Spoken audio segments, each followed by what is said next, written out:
उसके बाद का जो नेक्स्ट फीचर है वो है इंक्वायरी मैनेजमेंट, या फिर आप इसे लीड मैनेजमेंट भी कह सकते हो। तो ये मॉड्यूल में आप अपने कोचिंग इंस्टीट्यूट में जो भी इंक्वायरी आती है स्टूडेंट्स की, उसे मैनेज कर सकते हो। उसका फिर जो भी आप फॉलोअप लेते हो उसका हिस्ट्री मैनेज कर सकते हो। जो डिफरेंट इंक्वायरीज़ है वो आप अपने स्टाफ को असाइन कर सकते हो, और उसके बाद जब एडमिशन वो ले लेता है तो वो प्रोसेस भी आप यहाँ से कर सकते हो। तो पहला है इंक्वायरी मैनेजमेंट में ऐड स्टूडेंट्स इंक्वायरी।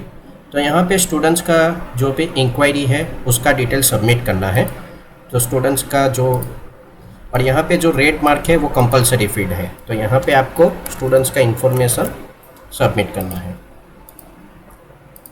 बाकी जो भी फील्ड है वहाँ पे आप कुछ नहीं डालोगे तो चलेगा, लेकिन जो ज़रूरी इन्फॉर्मेशन है आपको वही डालना है इस तरह से। अगर आपको इंक्वायरी का फॉर्म प्रिंट करना है तो यहाँ पे क्लिक करके प्रिंट भी कर सकते हो। अगर वो नहीं करना है तो डायरेक्टली आप सेव कर सकते हो। तो इस तरह से आप जितनी भी इंक्वायरी आपके पास आती है वो आप यहाँ पे रिकॉर्ड सबमिट कर सकते हो। और उसके बाद है असाइन इंक्वायरी। तो यहाँ पे आपको जितनी भी इंक्वायरी है वो यहाँ पे दिखाई देगी, और यहाँ पे सर्च ऑप्शन है जहाँ पे आप डिफरेंट इंक्वायरी को सर्च कर सकते हो। मान लीजिए कि आपको सिर्फ आज की इंक्वायरी जो है वो सर्च करनी है, तो यहाँ पे क्लिक कीजिए और सर्च कर दीजिए।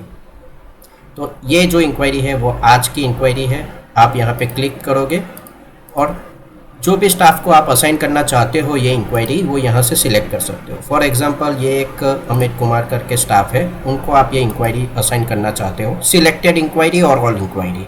ऑल इंक्वायरी मतलब ये जो 4 इंक्वायरी है वो सब असाइन हो जाएगी, और सिलेक्टेड इंक्वायरी मतलब हमने अभी 2 इंक्वायरी सिलेक्ट की हुई है, तो ये सिर्फ 2 इंक्वायरी ही असाइन होगी। यहाँ पे जैसे ही हम सेव करेंगे तो ये इंक्वायरी असाइन हो गई। देखो यहाँ पे नाम आ गया अमित कुमार का। और अगर ये 2 इंक्वायरी किसी दूसरे स्टाफ को असाइन करनी है तो सेम प्रोसेस हमें करना है। तो इस तरह से आप इंक्वायरी को असाइन कर सकते हो। यहाँ से आप स्टूडेंट्स की जितनी भी इंक्वायरी का डिटेल है वो देख सकते हो। अगर आप इंडिविजुअल इंक्वायरी को एक स्टाफ से दूसरे स्टाफ को असाइन करना चाहते हो तो यहाँ पे क्लिक करके वो भी कर सकते हो ऐसे। अगर ये इंक्वायरी फेक है या किसी काम की नहीं है तो आप यहाँ पे क्लिक करके उसे इनएक्टिव भी कर सकते हो। साथ ही साथ इंक्वायरी को एडिट करना है तो यहाँ पे क्लिक करके आप एडिट भी कर सकते हो। और अगर ये इंक्वायरी का जो फॉर्म है वो आपको प्रिंट करना है तो यहाँ पे क्लिक करके आप प्रिंट भी निकाल सकते हो ऐसे।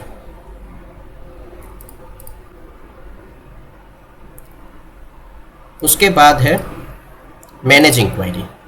तो मैनेज इंक्वायरी के लिए पहला ये डैशबोर्ड ओपन होगा, जहाँ पे जो एडमिन है उसको सब डेटा दिखेगा, और जो स्टाफ है उनको सिर्फ उनकी जो असाइन इंक्वायरी है सिर्फ वही दिखाई देगी। जैसे कि आप देख सकते हो 49 टोटल इंक्वायरीज़ है, आज की इंक्वायरी 4 है। असाइन इंक्वायरी मतलब 49 में से 48 इंक्वायरी ऐसी है जो हमने ऑलरेडी स्टाफ को असाइन कर दी है। अभी भी एक इंक्वायरी ऐसी है जो हमने स्टाफ को असाइन नहीं की हुई है। अगर यहाँ पे क्लिक करोगे तो ये दिखाई देगी। तो अगर आप चाहो तो यहाँ से क्लिक करके आप वो इंक्वायरी को किसी भी स्टाफ को असाइन कर सकते हो, जिससे आपका काम आसान हो जाएगा। यहाँ पे आप देख सकते हो नॉट कॉल्ड, मतलब 8 इंक्वायरी ऐसी है जो हमने अभी तक उनको कॉल या फिर स्टेटस अपडेट नहीं किया है। और यहाँ पे आप देख सकते हो 38 इंक्वायरी का कॉल अलर्ट्स है, मतलब उनको कॉल अलर्ट्स आ गया है, हमें उनको कॉल करने की ज़रूरत है। फिर यहाँ पे स्टेटस होगा जो आपको पता चलेगा कि कितनी इंक्वायरी आउट ऑफ 49 में से अलग अलग स्टेटस में है। जैसे कि 2 इंक्वायरी कोर्स एक्सप्लेन स्टेटस में है, 26 कॉलबैक स्टेटस में है, 10 इंक्वायरी इंटरेस्टेड है, 3 इंक्वायरी ऐसी है जो कंफर्म हो गई है। तो ये सब हम यहाँ पे देख सकते हैं। अगर हम यहाँ पे क्लिक करेंगे तो हमें सिर्फ वो 2 इंक्वायरी दिखाई देगी जो कोर्स एक्सप्लेन स्टेटस में है। तो इस हिसाब से आप इंक्वायरी को देख सकते हो और उसका डिटेल देख सकते हो स्टेटस के हिसाब से। अभी हम वापस मैनेज इंक्वायरी पे जाएंगे और यहाँ पे फॉर एग्जांपल हम क्लिक करते हैं कॉल अलर्ट्स पे। जो भी इंक्वायरी है उसके ऊपर कोई भी एक्शन लेना है तो उसके लिए अगर आप ये इंक्वायरी को कॉल करते हो और या इसका कोई भी स्टेटस अपडेट करना चाहते हो तो पहले हमें यहाँ पे इंक्वायरी फॉलोअप पे क्लिक करना है, और इंक्वायरी के साथ जो भी बात हुई है और जो भी रिमार्क है वो यहाँ पे लिखना है। जैसे कि इंटरेस्टेड है एंड ज्वाइन नेक्स्ट वीक। फिर उसका स्टेटस हम इंटरेस्टेड करेंगे, अगर वो प्रायोरिटी हाई है तो हम हाई सिलेक्ट करेंगे। And do you want to search by reminder date, तो अगर आप रिमाइंडर डेट सेट करना चाहते हो तो भी कर सकते हो ऐसे। यहाँ पे आप देख सकते हो, अगर आप इंक्वायरी पे, मैनेज इंक्वायरी पे जाओगे और टोटल पे क्लिक करोगे तो यहाँ पे सर्च का ऑप्शन है, जहाँ से आप इंक्वायरी को सर्च कर सकते हो। जैसे कि इंक्वायरी के डेट के हिसाब से सर्च करना है कि आप पूरे मंथ के अंदर कितनी इंक्वायरी हुई है, तो भी आप सर्च कर सकते हो। अगर आपको सर्च करना है कि कौन सी इंक्वायरी है जो अभी तक हमने असाइन नहीं की है, तो यहाँ पे सिलेक्ट करके आप सर्च बटन पे क्लिक करोगे तो वो इंक्वायरी आ जाएगी।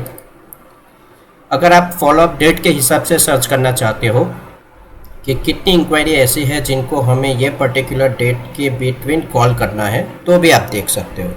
तो ये सब आप यहाँ से सर्च करके देख सकते हो। अगर आपको देखना है कि कितनी इंक्वायरी ऐसी है जो कंफर्म हो गई है, तो यहाँ पे सिलेक्ट कीजिए और सर्च पे क्लिक कीजिए। तो इस तरह से आप जो भी इंक्वायरी है उसका पूरा मैनेजमेंट और पूरा प्रोसेस यहाँ पे कर सकते हो। अगर किसी इंक्वायरी का एडमिशन कंफर्म हो जाता है तो ये जो आइकॉन है, इस तरह का आइकॉन होगा, वहाँ पे क्लिक करके आप वो इंक्वायरी का एडमिशन फॉर्म भर के उसका मतलब कि रजिस्ट्रेशन करके उसका एडमिशन कंफर्म भी कर सकते हो। तो ये एक तरह से आपको सीधे स्टूडेंट्स रजिस्ट्रेशन स्क्रीन पे ले जाएगा, जहाँ पे आप उसका डिटेल वापस चेंज करके सबमिट कर दोगे और वो फिर स्टूडेंट्स का एडमिशन हो जाएगा। तो ये मैंने आपको लीड मैनेजमेंट या फिर इंक्वायरी मैनेजमेंट का पूरा डिटेल दिया।